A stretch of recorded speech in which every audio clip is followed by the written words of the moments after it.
কোনো ধরনের অনৈতিক কর্ম করার কোনো সুযোগ নেই। যারা বিচ্ছিন্নভাবে ইতিমধ্যে করার চেষ্টা করেছে তাদের বিরুদ্ধে ব্যবস্থা নেওয়া হয়েছে। জনগণের ক্ষমতায়ন গণতন্ত্র এবং জনগণের কাছে একটা দায়বদ্ধ সরকার জাতি ক্রমাগতভাবে পেতে থাকবে। আপনাদের কেন্দ্রীয় নির্বাহী কমিটির একজন সদস্যের একটি বক্তব্যের অংশ, ছোট ছোট চাঁদাবাজি আমি হইতে দিছি, এমন বক্তব্য নিয়ে আপনাদের নেতাকর্মীদের মধ্যেও নানা ধরনের সমালোচনার ঝড় বইছে। নানা ধরনের এমনিতেই বিএনপিকে 5 আগস্টের পর থেকে এই তকমাটা বারবার আসছে বিএনপির গায়ে নানাভাবে, সেগুলো প্রমাণিত হচ্ছে, আপনারা সেটি নিয়ে অ্যাকশন নিচ্ছেন, কিন্তু নির্বাচনের বাকি মাত্র 4 মাস, এর মধ্যে কি আপনারা তৃণমূলের এই পরিবেশগুলো ঠিক করতে পারবেন? পরিপূর্ণ ঠিক এবং নিয়ন্ত্রণে আছে। এইগুলো নিয়ে গচিপ হয়, মিডিয়াও তো ফলো করে এগুলিকে, অন্যান্য আমাদের যে প্রতিদ্বন্দ্বী রাজনৈতিক শক্তি আছে তারা এইগুলিকে আপনার নেতাকর্মীরাই তো এসব বলছে না। কেউ বিচ্ছিন্নভাবে কে বলেছে কোন সামাজিক অনুষ্ঠানে, অথবা ধরেন একটা ছোট্ট পরিসরে কি আলোচনা করেছে, হয়তো কোনো কোনো নেতাকর্মীদেরকে, তার অনুগত নেতাকর্মীদেরকে উৎসাহিত করার জন্য, সমর্থন করার জন্য বলছে, এটা দলের স্ট্যান্ড না। আচ্ছা, কোনো দুষ্কৃতিকারী, দখলবাজ, চাঁদাবাজ এর বিএনপিতে কোনো রাজনৈতিক পরিচয় কোনো দলে থাকা আছে বলে আমরা মনে করি না, আমাদের দলে থাকার কোনো সুযোগ নেই।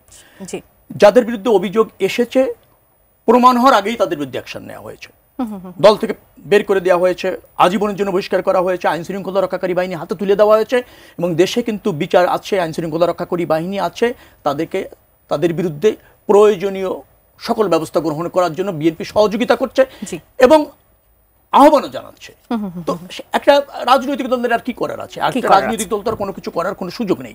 এই দলের থেকে অনৈতিক কোনো কর্মকাণ্ড করা অতীতেও যায়নি, এখনো যাবে না। তবে এটা ঠিক আছে, আপনারা এই কঠোর পদক্ষেপটা বজায় রাখবেন, অব্যাহত থাকবে। এবং এখন যে পর্যায়ে চলে এসেছে তাতে বিএনপির নামে কোনো ধরনের অনৈতিক কর্ম করার কোনো সুযোগ নেই। যারা বিচ্ছিন্নভাবে ইতিমধ্যে করার চেষ্টা করেছে তাদের বিরুদ্ধে ব্যবস্থা নেওয়া হয়েছে, এবং আগামীতে বিএনপি মনে করে যে বিএনপির ছত্রে ছায়া থেকে কেউ রাষ্ট্রবিরোধী বা জনস্বার্থ বিরোধী কোনো কর্মকাণ্ড করার কেউ কোনো প্রশ্রয় পাবে না। দল হিসেবে আমরা সেটা অঙ্গীকারাবদ্ধ। বিএনপি স্পষ্ট করেছে তাদের স্বাক্ষরে কোনো আপত্তি নেই, কিন্তু কেউ কেউ আবার স্বাক্ষর করতে চাচ্ছে না, কেউ কেউ আবার শর্ত দিচ্ছেন, যেমন জামাতের কথা বলেছে যে পিআর ছাড়া আমরা স্বাক্ষর করব না বা গণভোটটা আগে দিতে হবে। তো যারা স্বাক্ষর করবে না বা যারা এটির সঙ্গে থাকতে যাচ্ছে না তাদের জন্য এটি কি কোনো কারণে ক্ষতিগ্রস্ত হতে পারে জুলাই সনদ, বা সেটি বাতিল হতে পারে? সে সুযোগ নেই। যারা এভাবে অসহযোগিতা করবে তারা পরিত্যক্ত হবে রাজনৈতিকভাবে এবং জনগণ কর্তৃক ধিক্কৃত হবে, তাদের রাজনীতি ঝুঁকিতে পড়বে।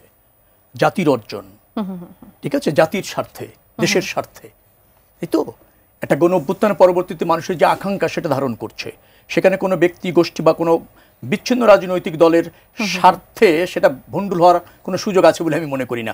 সরকার সেই মেসেজই দিয়েছে আজকে, অন্তর্বর্তীকালীন সরকার। দর্শক বলছিলেন সনদ সই না হলে কি ভোট হবে কিনা।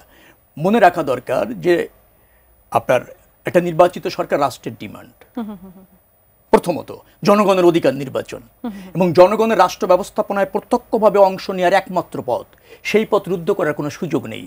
তাতে জুলাই সনদ কেউ সই করুক আর না করুক, সনদ বাস্তবায়ন হবে, নির্বাচনও যথাসময় হবে। এটা হলো জনগণের জন্য সংবাদ। আরেকটা কথা বলি, যে বলছে জুলাই সনদ বাস্তবায়ন হলে জনগণের কি হবে? রাজনীতিবিদদের কি লাভ বা জনগণের? দেশ এবং জাতির বৃহত্তর কল্যাণে এটা কাজ করবে। সবচেয়ে বড় কথা হচ্ছে রাষ্ট্র ব্যবস্থাপনার একটা ব্যাপক ইতিবাচক পরিবর্তন হবে, প্রথমত। দ্বিতীয় হচ্ছে যে জনগণের ক্ষমতায়ন গণতন্ত্র এবং জনগণের কাছে একটা দায়বদ্ধ সরকার জাতি ক্রমাগতভাবে পেতে থাকবে। কারণ আমাদের গণতন্ত্রের যে প্র্যাকটিস সেটা এমনভাবে শুরু হবে, এবং ক্ষমতার ভারসাম্য যে প্রক্রিয়া হচ্ছে, এ সবই জনগণের কল্যাণ এবং রাজনীতিবিদদের দায়বদ্ধতা আসছে। সবচেয়ে বড় কথা হচ্ছে সরকার এবং জনগণের মধ্যে সেতুবন্ধন তৈরি হবে। এটাই একটা গণতন্ত্রের দেশের দরকার, সেটাই হচ্ছে।